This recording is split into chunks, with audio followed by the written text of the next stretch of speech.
The fall semester this year has been productive and eventful. From blood drives and Veterans Day ceremonies to Halloween celebrations, today's broadcast will highlight some of the biggest stories our students have worked hard over the semester to cover. Hi, I'm Lalaj Johnson. And I'm Melody, and you're watching the Cube News on Comcast Channel 9.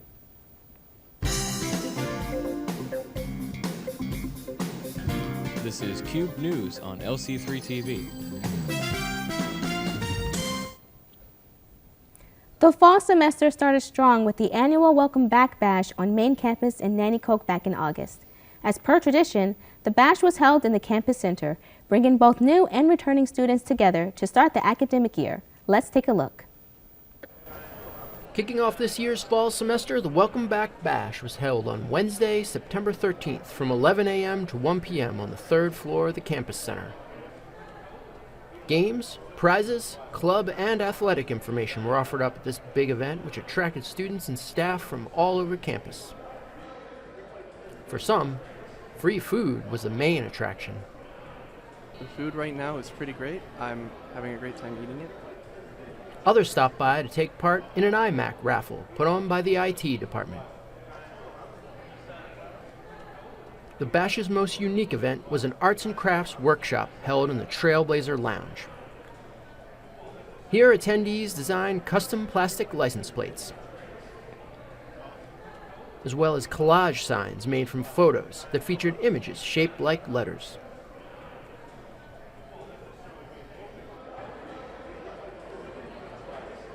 I am holding up, well, I am happy to be here as well, and I'm holding up a photo frame that I made with my niece's name on it.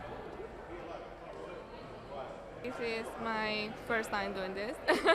I made my plate. That's my love. I love paradise. I love the beach. So that's why I made this like that. Bumpin' beats from WSFX set the mood, and a great time was had by all. If you missed out this semester, there's always next year. This has been Mike Apicella reporting for Cube News. The Welcome Back Bash certainly does bring all the students together and generates that school spirit. Our next story takes us to Wilkes-Barre for a colorful, lively, and heartwarming summer event, the Multicultural Parade. Food, laughter, and music made up this all-inclusive event, and here's Bobby Brenner with the story. Color and music flooded the streets of Wilkes-Barre as the city celebrated its 6th annual Multicultural Parade. The parade was held on Saturday, September 16th, and featured various groups and performances representing the different cultures that make up our area.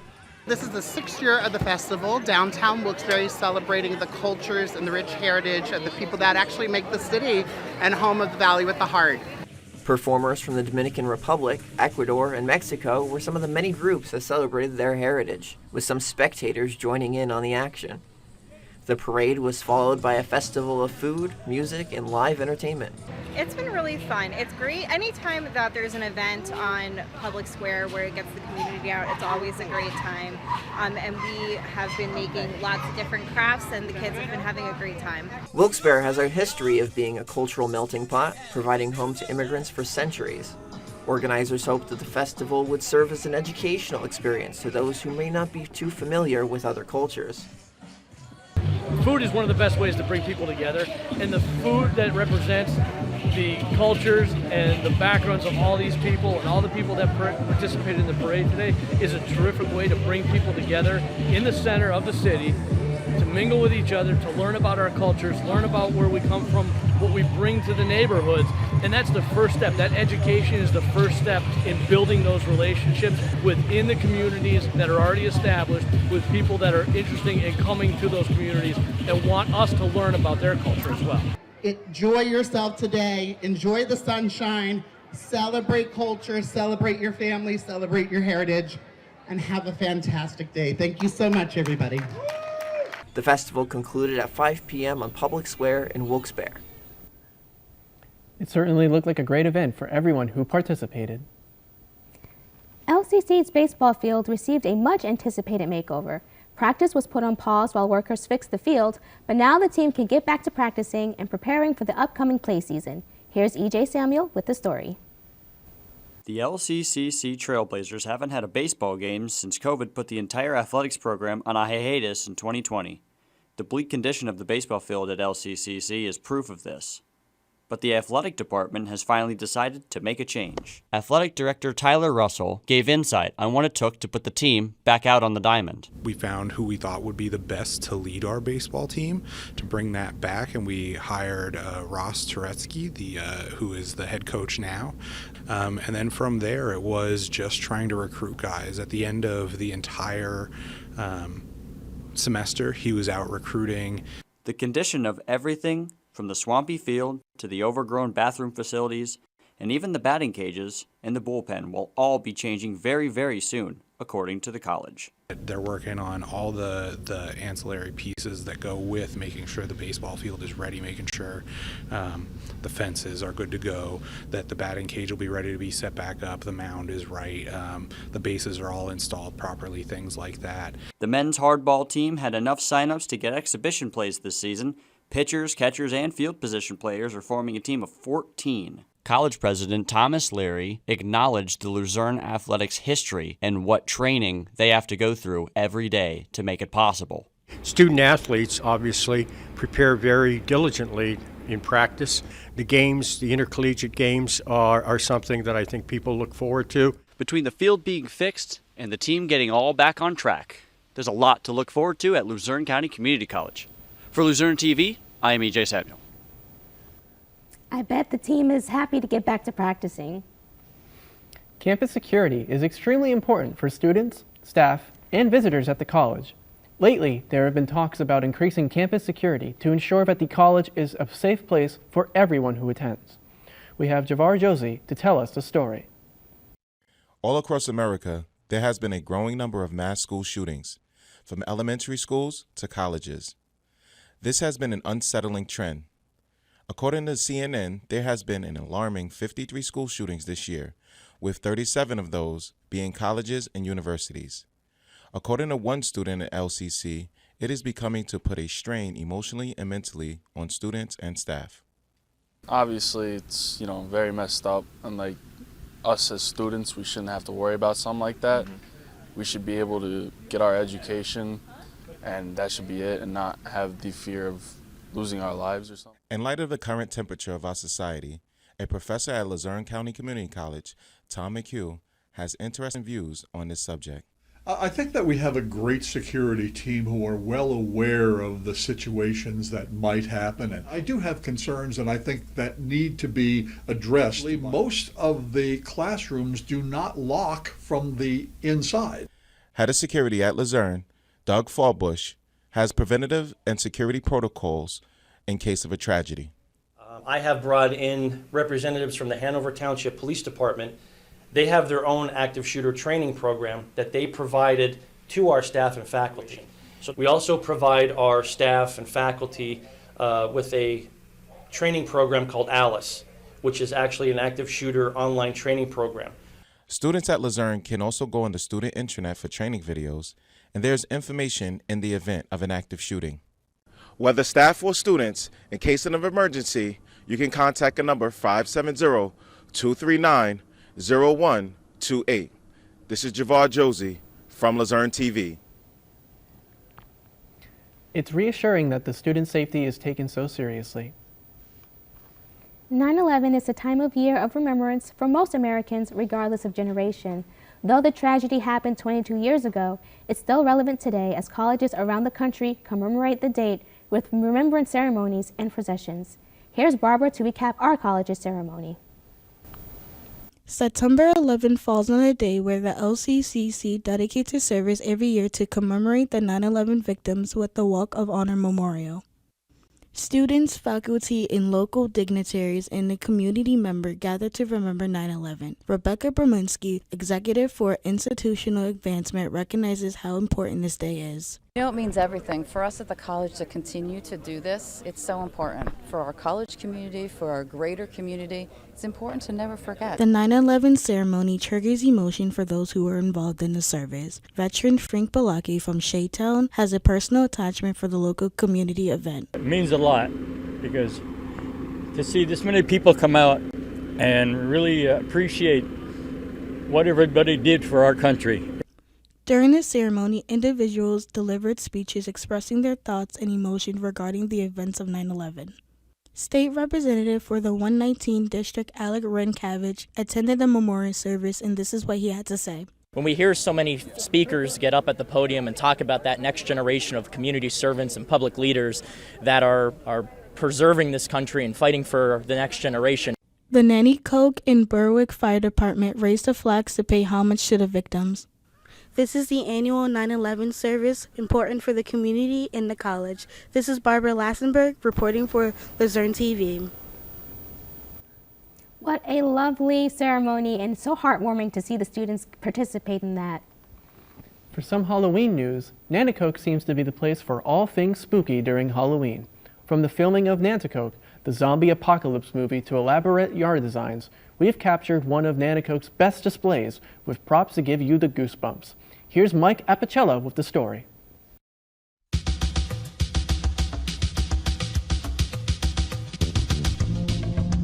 Shady Acres is more than just a home on Middle Road. As autumn's chill sets in, it becomes Nanticoke's most horrific attraction.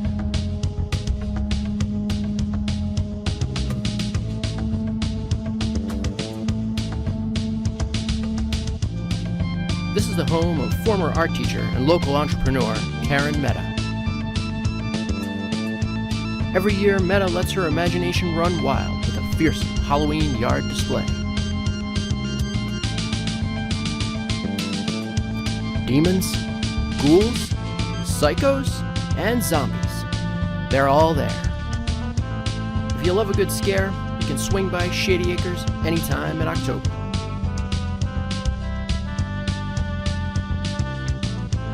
This has been Mike Apicella, reporting for Cube News. Spooky, huh? Yes, truly. The LCC Welcome Back Bash has become a beloved staple of the school year. Every fall semester, students and staff come together at the Advanced Technology Center for the year's scariest event. Fleece eaters, blasting music, and plenty of free pizza and candy set the tone. With costumes ranging from scary to pretty to downright weird, the Halloween Bash gets spookier every year. October is the month for National Respiratory Care Week. The respiratory program at the school's Health Science Center made sure to get involved by inviting the Red Cross to host a blood drive. So let's take a peek. On Friday, October 7th, the Respiratory Therapy Program hosted an awareness event at the LCCC Health Science Center.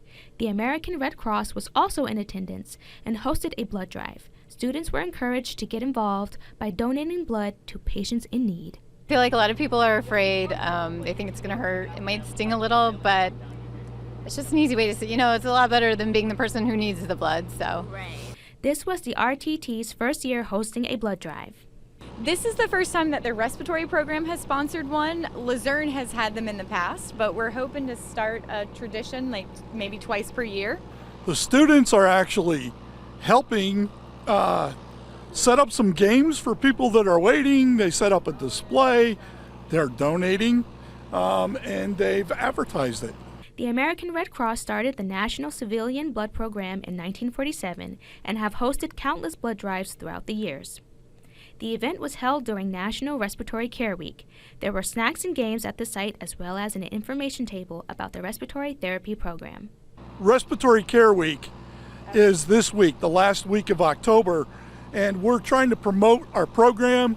Our students can go out and they can get a job with a 2-year degree, make some decent money, around 60 grand a year, 65 grand a year, and we have fun doing it, and so do they. The RTT program is a 2-year degree offered at LCCC as an associate degree in applied science, which puts students directly into the field after graduation. The objective of this program is to prepare students for entry-level positions in the Department of Respiratory Care. For more information about donating blood to the American Red Cross, you can visit redcrossblood.org to find drives near you. Reporting from LCC Health Science Center, I'm Lalage Johnson with theCUBE News. It's great to see people give to a good cause like this. Some more exciting school news. Veterans Day was a big day for LCCC. The ceremony was a well-attended event with addresses from various veteran speakers and, very excitingly, President Thomas Leary presented the first ever Veterans Day Scholarship Award. Jacob Parker has the story. Thank you all for joining us this morning to honor our country's men and women. This Veterans Day, Friday, November 11th, was a day of solemn remembrance and reflection for student veterans, their friends, families, and supporters. The LCCC community came together at the Patrick J. Solano Veterans Center for a tribute to the American military. The event was sponsored by the college's Veterans Club. The ceremony's most emotional moment came when respiratory therapy student and National Guard volunteer and U2 Smith accepted the first Luzerne County Community College Veterans Scholarship, which was presented to her by college president Thomas Leary. I just want to say thank you for this. It's going to help my family and me a lot. Even when people get out, they still need support. That's when they actually need support more. They need people to talk to. This is just one of the many ways the college continues to support our community's veterans. Finally, Pastor Craig Mark, a Navy veteran and the first president of LCCC's Veterans Club, addressed the crowd with a moving speech about military sacrifice. It can be very difficult coming back emotionally and financially for veterans, and to have this opportunity is just awesome. This has been Jacob Parker reporting for Cube News. The school will always honor our veterans. And that was everything that happened in the fall, so let's move on to the spring. Here are some upcoming campus events you'll want to mark on your calendar. The Winter Intersession will be starting on December 18th and will continue until January 11th. Registration for the Winter Intersession is open until the night before classes begin, so there's still a chance to get registered. The Trailblazers boys basketball team has quite a few games coming up through the winter break at various dates and will continue to play into the spring. And speaking of spring, classes for the spring semester are set to begin on January 16th, not including Wilkes-Barre and Late Start sections. The Wilkes-Barre campus and Late Start sections will return to classes on the 29th of January. And last but not least, Skills USA will be hosting a competition at the LCCC main campus in January. The competition will be held on January the 4th in the gymnasium and begins at 9 a.m. The competition will end at 2 p.m., so for all of you creative and competitive students out there, be sure to save the date. And that's all for campus news. Let's move on to real-world headlines. And to help us catch up on some of the biggest national and international news stories that made the headlines this semester, here's In Other News with Jacob Parker.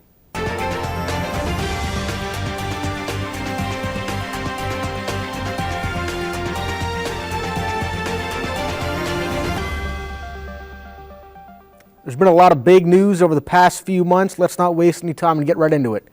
This year's Burning Man was interrupted by a flood. The flood left over 70,000 burners stranded for the weekend in severe weather conditions. Along with that, the Russian-Ukraine war rages on as Ukraine forces continue their counteroffensive into Russian territory. The tension between Israel and Palestine comes to a head as fighting has officially broken out between the two groups. Nations on both sides have begun sending aid to fighters on both sides of the conflict.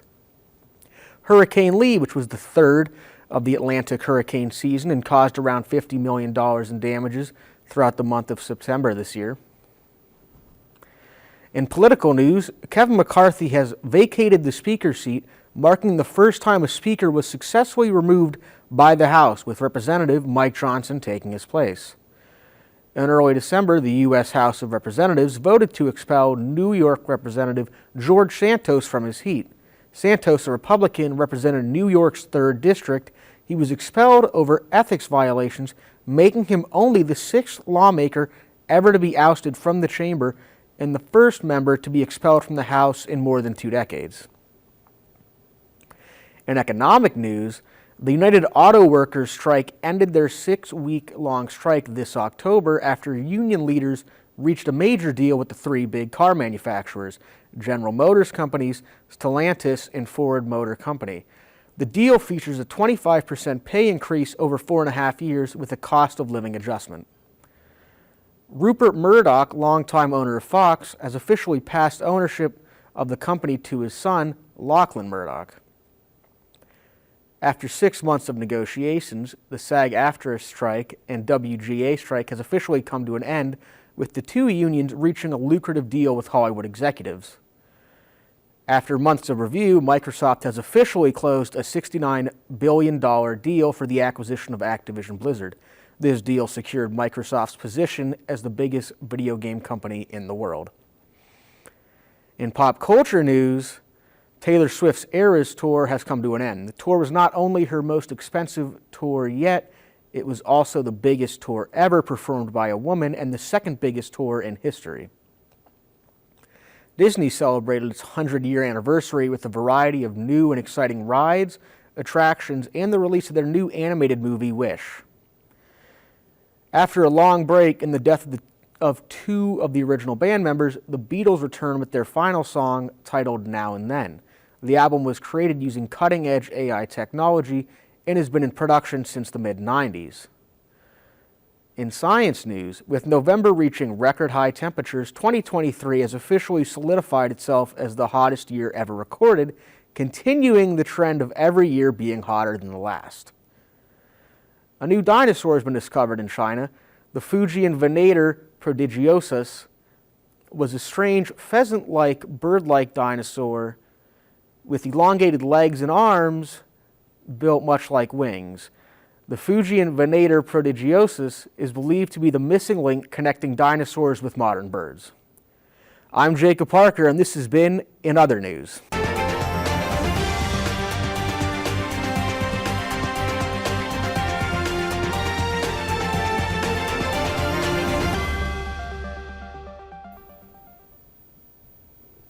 A big thank you to our instructors and everyone in the Comm Arts Department for helping make all of this possible. It's truly been a great opportunity, and we'd like to acknowledge the efforts of our writers, our editors, and announcers, many of whom are freshman students with immense talent.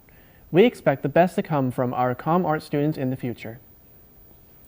This has been another edition of the Cube News on Comcast Channel 9. On behalf of LCCC's Communications Art Department, we would like to thank everyone involved in today's broadcast. Be well and enjoy the break. Until next time, I'm LaLarge Johnson. And I'm Melody with the Cube News. Thank you for watching. And happy holidays.